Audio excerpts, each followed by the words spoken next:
Hello everyone. आज हम class 8 का जो हमने चैप्टर स्टार्ट किया था अपना क्यूरियोसिटी का, साइंस का, the particulate nature of matter, आगे आज हम उसको समझते हैं। लास्ट क्लास में हमने देख लिया था कि सॉलिड, लिक्विड, गैसेस क्या होते हैं, ठीक है, स्टेट्स ऑफ मैटर। आइए देखते हैं how particles move in different state of matter. तो कैसे पार्टिकल मूव करते हैं, ठीक है, डिफरेंट स्टेट ऑफ मैटर्स में। Let us find out about the movement of particle in three states of matter. चलो आज हम इसको देखते हैं। सबसे पहले एक्टिविटी गिवन है आपको यहाँ पे। Let us experiment. Take a glass tumbler containing water and put a few grains of potassium permanganate into it. What do you observe? जैसे यहाँ पे आपको दिख रहा है ना, ग्लास टम्बलर है, ठीक है, और यहाँ पे क्या किया, कुछ ड्रॉप यहाँ पे क्या डाली है, कुछ ग्रेन्स ऑफ पोटेशियम परमैंगनेट का इसमें डाला। जैसे इसको डाला तो आपने क्या देखा, initially you will see some streaks of pink colour spreading out from the grains. सबसे पहले आप क्या देखेंगे कि जैसे यहाँ पे ये पिंक कलर के यहाँ से ऐसे स्प्रेड पहले फैल रहा है, ठीक है, धीरे धीरे फैल रहा है। With the passage of time, the entire bulk of water will acquire a uniform pink color. अब जैसे जैसे टाइम बीतता जाएगा आप क्या देखेंगे कि एक ऐसा टाइम आएगा कि पूरे वाटर का कलर क्या हो जाएगा, पिंक कलर हो जाएगा।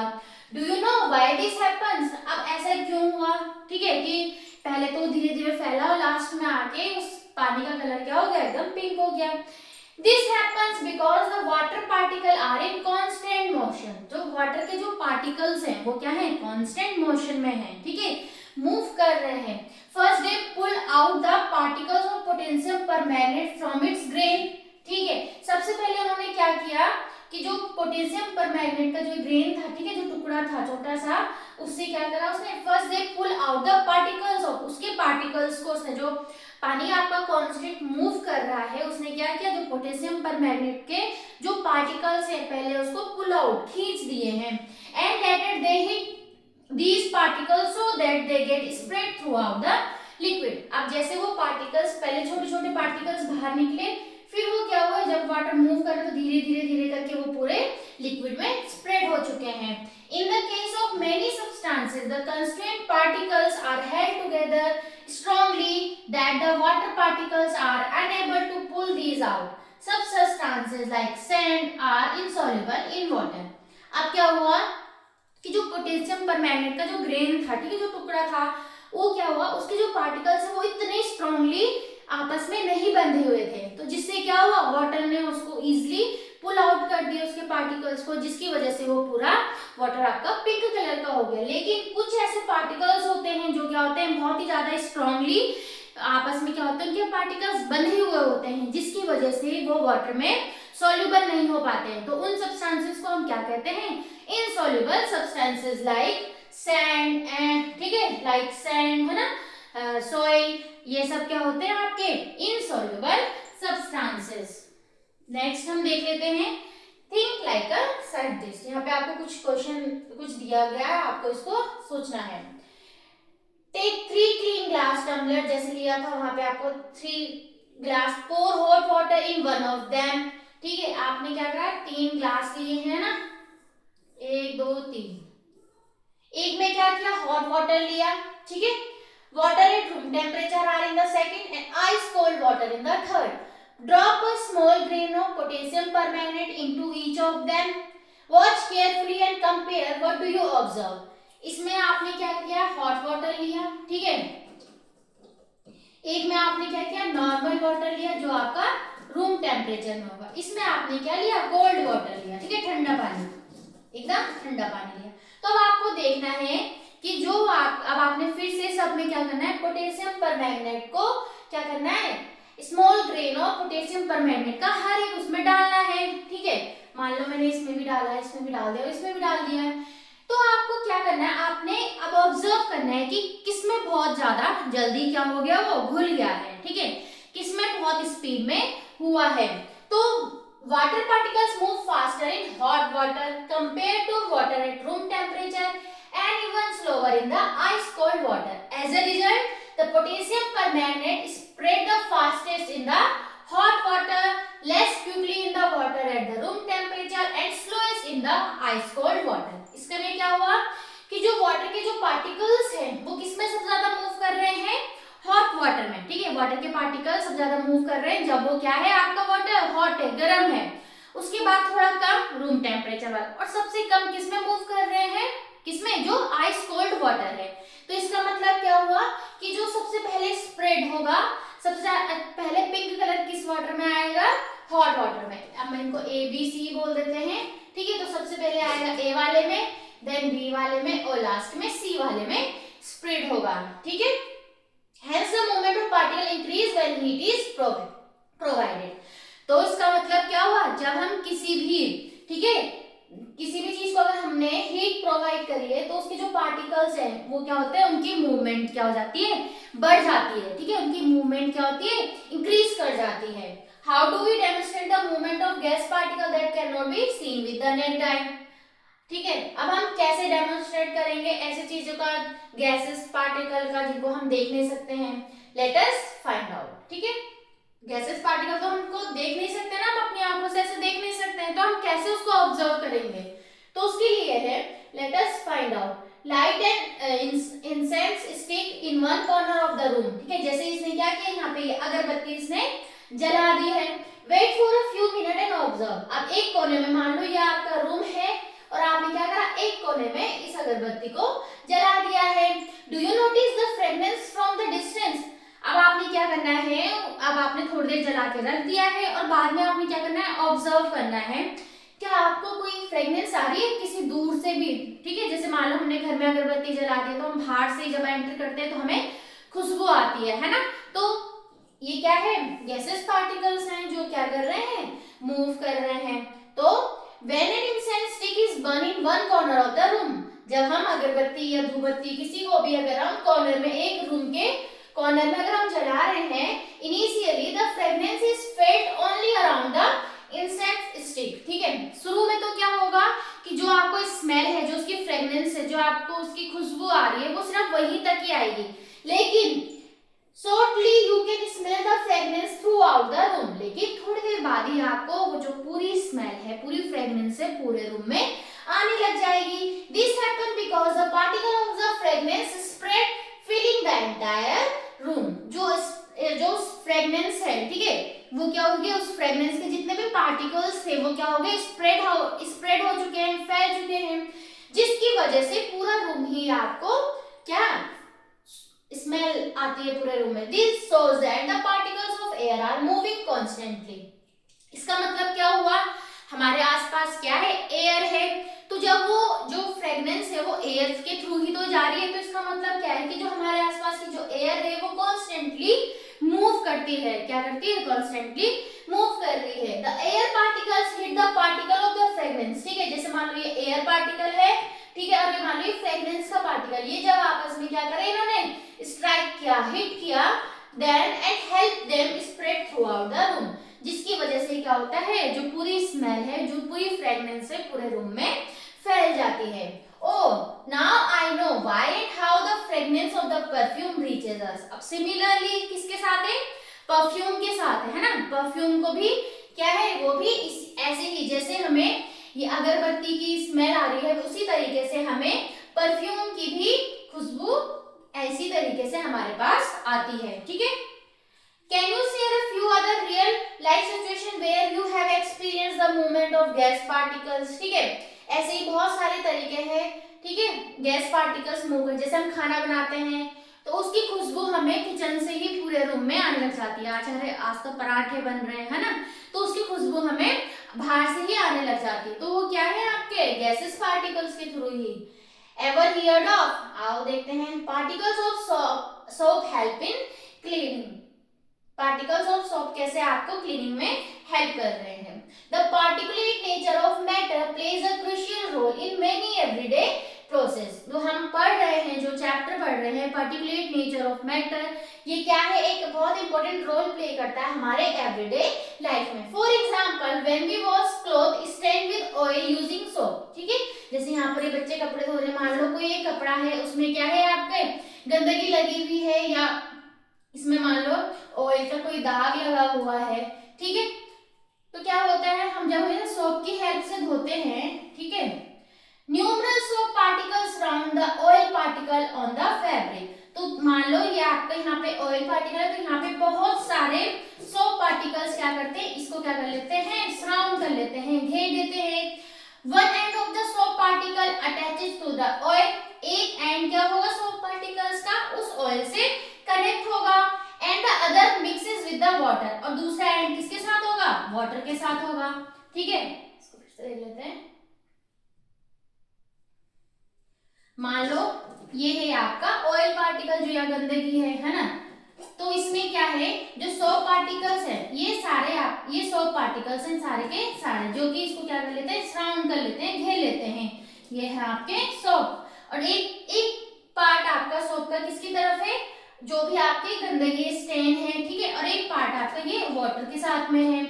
ठीक है, and thus helping lift the oil off and wash it away, और जो ये क्या करता है, इसको खींच देता है बाहर की तरफ। ठीक है, इसको इसने क्या कर दिया, खींच दिया। इस तरीके से हम क्या करते हैं, अपने क्लोथ को क्लीन करते हैं with the help of soap. ठीक है, based on our learning from the chapter, ठीक है, इस चैप्टर से हमने जो सीखा है, we can say that matter is made up of small particle which are held together by force of attraction। ठीक है, हमने क्या पढ़ा कि matter is made up of, matter किससे बना हुआ है, स्मॉल पार्टिकल से बना हुआ है। ठीक है, matter is made up of small particles which are held together by force of attraction, जो किससे जुड़े हुए हैं, फोर्स ऑफ अट्रैक्शन। मान लो ये अगर मैं स्मॉल पार्टिकल्स हैं जो कि किससे बंधे हुए हैं, फोर्स ऑफ अट्रैक्शन से आपस में जुड़े हुए हैं, फोर्स ऑफ अट्रैक्शन से आपस में जुड़े हुए हैं। The strength of attractive force between particle depend on the distance between them. अब ये डिपेंड क्या करता है कि जितनी ज्यादा दूरी होगी उतना ज्यादा फोर्स कम होगा, और जितनी ज्यादा कम उनमें डिस्टेंसेस होंगी उतना ही अच्छा उनके बीच में फोर्स होगा, which is turn depend on their thermal energy, जो कि उसकी थर्मल एनर्जी पे डिपेंड करता है। Thus it is thermal energy of the particle that determine the physical state of matter। तो क्या है, उसकी जो थर्मल एनर्जी है वो डिटरमाइन करती है स्टेट ऑफ द, जो उसकी फिजिकल स्टेट है मैटर की। In the solid state the thermal energy of particle is low. ठीक है, so they remain close to each other and experience strong interparticle attractive forces. तो जो सॉलिड स्टेट है उसमें जो थर्मल एनर्जी है वो क्या होती है, कम होती है। अगर हम उसे हीट भी देंगे तो भी क्या होते हैं, ये अपनी जगह से नहीं मूव करते। इसका मतलब इनके बीच में क्या है, बहुत ही अच्छा फोर्स ऑफ अट्रैक्शन है। This restricted their motion to only small vibrations. तो इसकी वजह से क्या होता है, जो इनके जो ये पार्टिकल्स हैं सिर्फ अपनी ही जगह पे मूव करते हैं, वाइब्रेट करते हैं, वो इधर से उधर नहीं जा सकते हैं। At the melting point, the thermal energy is used to overcome the attractive force between particles। ठीक है, मेल्टिंग पॉइंट जब होता है, जो थर्मल एनर्जी होती है वही क्या करती है, जो अट्रैक्टिव फोर्सेस है उनको कम करती है, allowing the solid to change into a liquid। ठीक है, मेल्टिंग एक पॉइंट ऐसा आता है जब आपका सॉलिड लिक्विड में चेंज हो जाता है, सॉलिड लिक्विड में चेंज होता है with the help of heat. तो जब ये पॉइंट आता है, इस पॉइंट को हम कहते हैं मेल्टिंग पॉइंट। ठीक है, इसी पॉइंट में आके क्या होता है कि जो उनके बीच का जो अट्रैक्टिव फोर्स है वो थोड़ा बहुत कम हो जाता है, जिसकी वजह से जो आपका सॉलिड है वो आपका लिक्विड में कन्वर्ट हो जाता है। At this state the particles can move away from their fixed position. एक इसी स्टेट पे ही जो सॉलिड के जो पार्टिकल्स हैं वो अपनी जगह से क्या कर देते हैं, मूव कर जाते हैं। The interparticle distance increases slightly, reducing the strength of the attractive force to a level that allows a particle to move around through still within a limited space। ठीक है, अब क्या हुआ, सॉलिड स्टेट में क्या थे, वो बहुत ज्यादा पास में थे।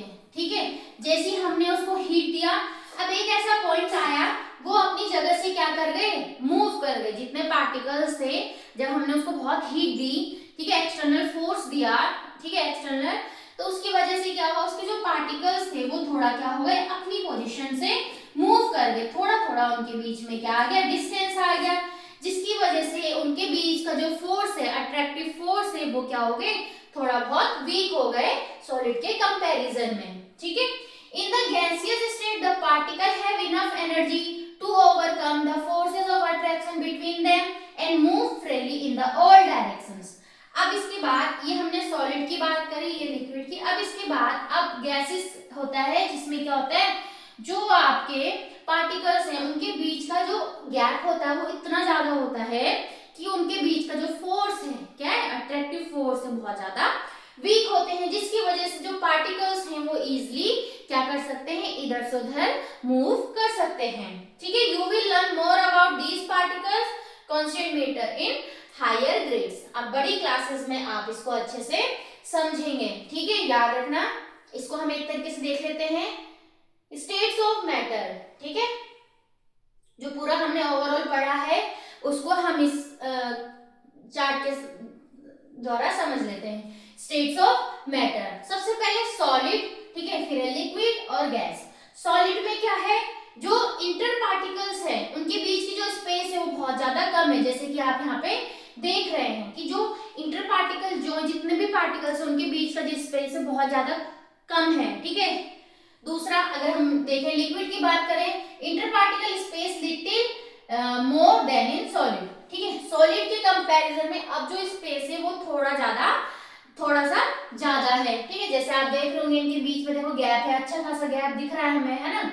और गैसेस की बात करें तो inter particle spacing is maximum. तो सबसे ज्यादा अगर हम बोलेंगे कि इंटर पार्टिकल स्पेस सबसे ज्यादा किस में होता है, गैसेस में। आप इसमें इजीली देख रहे होंगे इनके बीच में देखो कितना डिस्टेंस है ना। नेक्स्ट आता है packing of particles are closely packed. ठीक है, पैकिंग ऑफ पार्टिकल्स मतलब अब आप देख रहे होंगे जो पार्टिकल्स हैं देखो किस तरीके से पैक्ड है, कैसे पैक्ड है, एकदम क्लोजली पैक्ड है। ठीक है, बहुत ज्यादा क्लोज है। Particles are a little loosely packed than in solid. अब क्या है, सॉलिड के कंपैरिजन में इसके जो पार्टिकल्स हैं वो कम पैक्ड है ना। और जो गैसेस की बात करें तो गैसेस में पार्टिकल्स आर फ्री। पार्टिकल्स कैसे हैं, फ्री हैं, वो कहीं भी मूव कर रहे हैं। ठीक है, उनके बीच में अच्छी खासी स्पेस है ना। ठीक है, नेक्स्ट है inter particle attraction is maximum. अब देखो ये पार्टिकल इतने पास में है तो जो जितने पास में है उनके बीच का जो फोर्स है, ठीक है, जो अट्रैक्शन है वो सबसे ज्यादा है। फिर सॉलिड के कंपैरिजन में लिक्विड में थोड़ा कम हो जाता है। और inter particle attraction is minimum, सबसे कम होता है गैसेस में, इसीलिए तो वो एक दूसरे से क्या जा रहे हैं, दूर भाग रहे हैं। अगर उनके बीच में अट्रैक्शन अच्छा होता वो दूर नहीं भागते, जैसे कि सॉलिड में। लिक्विड में भी थोड़ा बहुत उनके बीच में अट्रैक्शन है, लेकिन गैस में तो बहुत ही कम क्या है उनके बीच में अट्रैक्शन है, इसीलिए वो फ्रीली मूव कर रहे हैं। नेक्स्ट है movement of particle is negligible. ठीक है, जो मूवमेंट ऑफ पार्टिकल्स, ये पार्टिकल्स इतने ज्यादा क्लोजली पैक्ड है कि ये एक जगह से अपनी जगह से मूव नहीं करते, सिर्फ अपनी ही जगह पे क्या करते हैं, ये वाइब्रेट करते हैं। ठीक है, नेक्स्ट अगर आप लिक्विड में बोलेंगे तो movement of particle restricted to limited space. Particle तो है वो मूवमेंट तो कर रहे हैं लेकिन लिमिटेड स्पेस में, ऐसे नहीं कि बहुत ज्यादा, थोड़ा बहुत मूव कर रहे हैं, इसके कंपैरिजन में तो थोड़ा बहुत मूव कर रहे हैं। और गैसेस में क्या होता है, movement of particle in all the available space, जितनी इसको स्पेस मिल रही है उतने में ही ये क्या करने लग जाता है, मूवमेंट करने लग जाता है। अगर आपको सॉलिड लिक्विड और गैसेस के बीच में डिफरेंस लिखना हो तो ये बहुत अच्छा यहाँ पे आपको फ्लो चार्ट गिवन है। ठीक है, इतना समझ आया।